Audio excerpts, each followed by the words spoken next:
Assalamualaikum warahmatullahi wabarakatuh. Selamat pagi semuanya. Semoga di pagi hari ini kalian semuanya selalu dalam keadaan sehat sehingga selalu tetap semangat dalam belajar. Berjumpa lagi dengan Ibu Yuni dalam pembelajaran ilmu pengetahuan sosial kelas 8. Sebelum pembelajaran kita mulai, marilah sama-sama kita membaca basmalah. Bismillahirrahmanirrahim.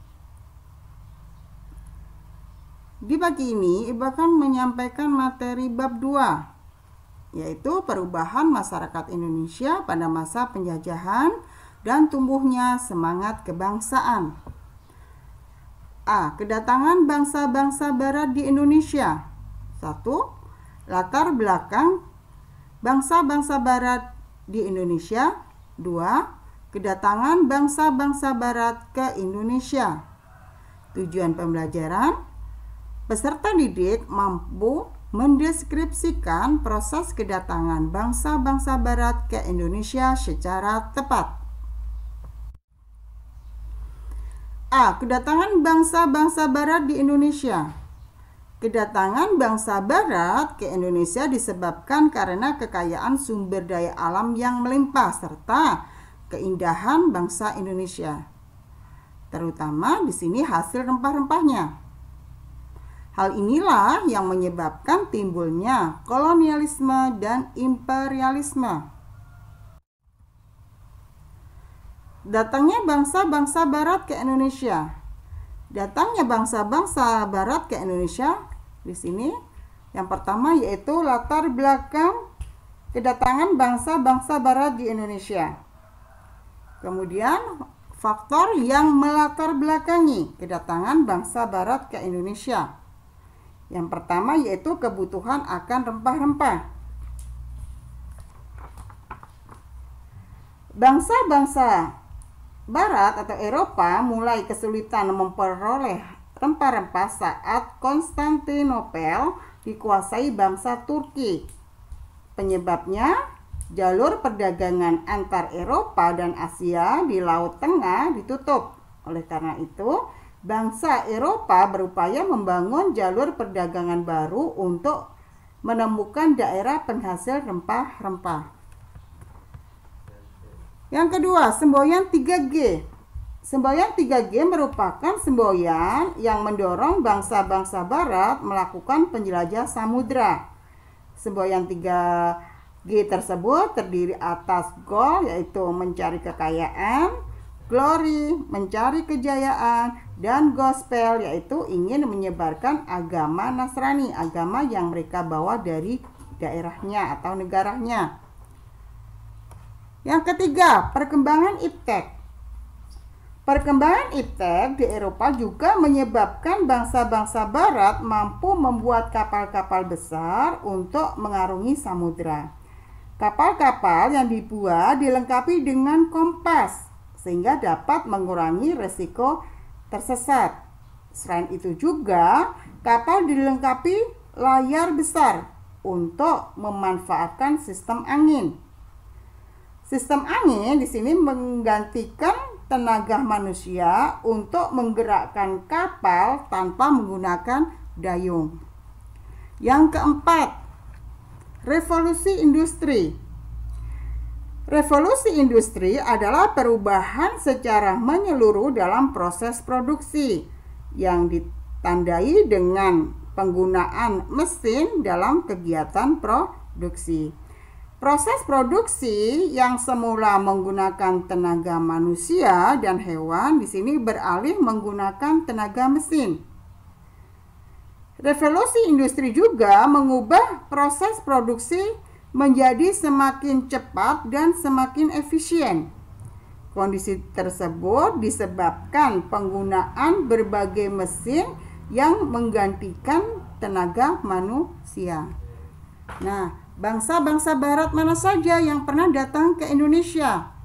Yang pertama, Portugis. Kedua, Spanyol. 3, Inggris. 4, Belanda. Kedatangan bangsa-bangsa Eropa ke Indonesia Satu, latar belakang kedatangan bangsa-bangsa barat di Indonesia. Bangsa-bangsa barat identik dengan kemajuan dan modernisasi. Kondisi tersebut tidak lepas dari kemajuan peradaban bangsa-bangsa barat. Kemajuan peradaban tersebut juga menjadi faktor yang menyebabkan kedatangan bangsa barat datang ke Indonesia. Yang pertama, bangsa Portugis. Latar belakang bangsa Portugis ke Indonesia.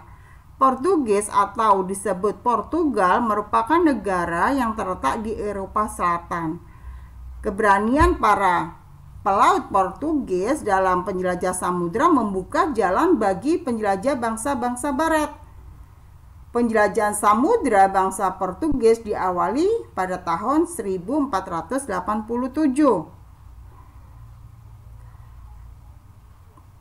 oleh Bartolomeus Dias dengan berlayar menyelusuri pantai barat Afrika.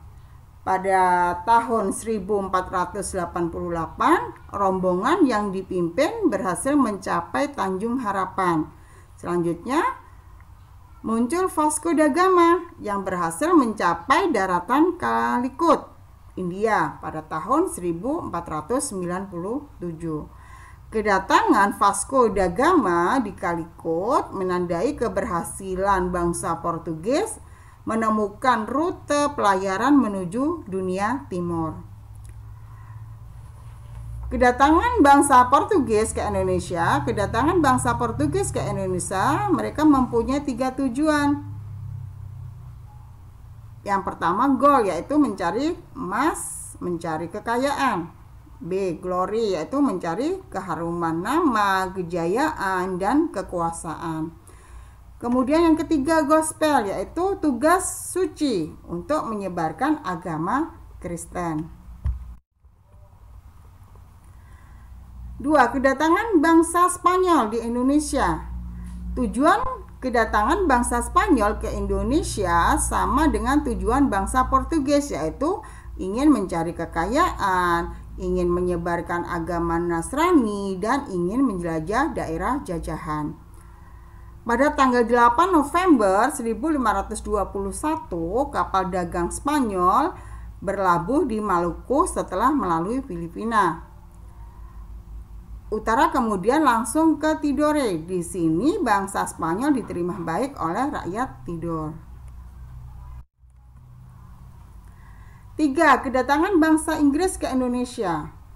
Pada era penjajahan samudra, Inggris juga berupaya menemukan kepulauan rempah-rempah. Bangsa Inggris mengikuti rute bangsa Spanyol, yaitu dengan berlayar ke arah barat, menyeberangi Samudra Atlantik untuk menemukan dunia timur.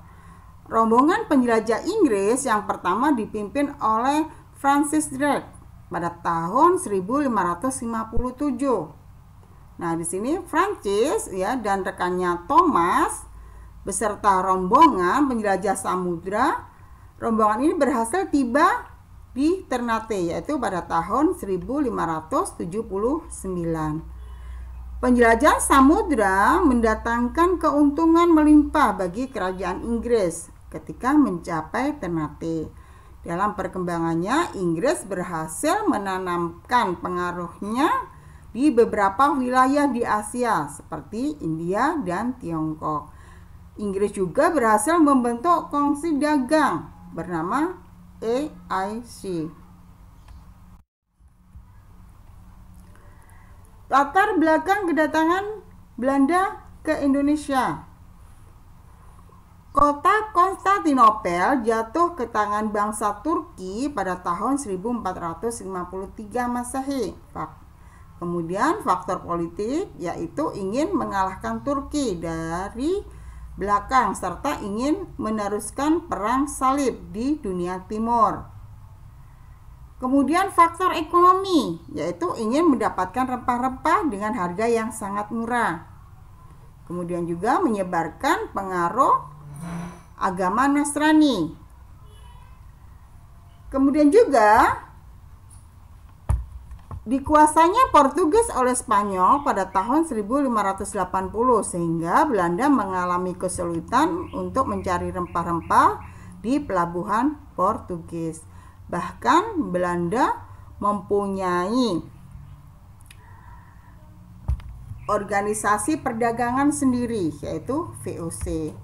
Tujuan pembentukan VOC yang pertama yaitu ingin menghindari persaingan yang tidak sehat antara sesama kelompok pedagang Belanda yang telah ada. Yang kedua yaitu untuk memperkuat kedudukan Belanda dalam menghadapi persaingan dengan para pedagang negara lain. Yang ketiga, ingin menguasai pelabuhan penting. Yang keempat, menguasai kerajaan-kerajaan yang ada di Indonesia. Yang kelima yaitu melaksanakan monopoli perdagangan di Indonesia. Yang keenam, mengatasi persaingan antara Belanda dengan pedagang Eropa lainnya. Itu tadi pembelajaran kita pada pagi hari ini. Nah, untuk tugas kalian di rumah, kalian bisa mengerjakan soal 1 sampai 5. Yang pertama, apa tujuan utama bangsa Eropa datang ke Indonesia? Kedua, negara mana yang pertama kali datang ke Indonesia? Kalian ceritakan. Yang ketiga, apa faktor yang menyebabkan bangsa Eropa menjajah bangsa Indonesia? Yang keempat, jelaskan apa itu yang dimaksud dengan gold, gospel, dan glory. 5. Apa manfaat rempah-rempah bagi bangsa Barat? Itu tadi anak-anakku semuanya pembelajaran kita pada pagi hari ini. Untuk menutup kegiatan kita pada pagi hari ini, marilah sama-sama kita tutup dengan bacaan hamdalah. Alhamdulillahirabbil alamin. Assalamualaikum warahmatullahi wabarakatuh.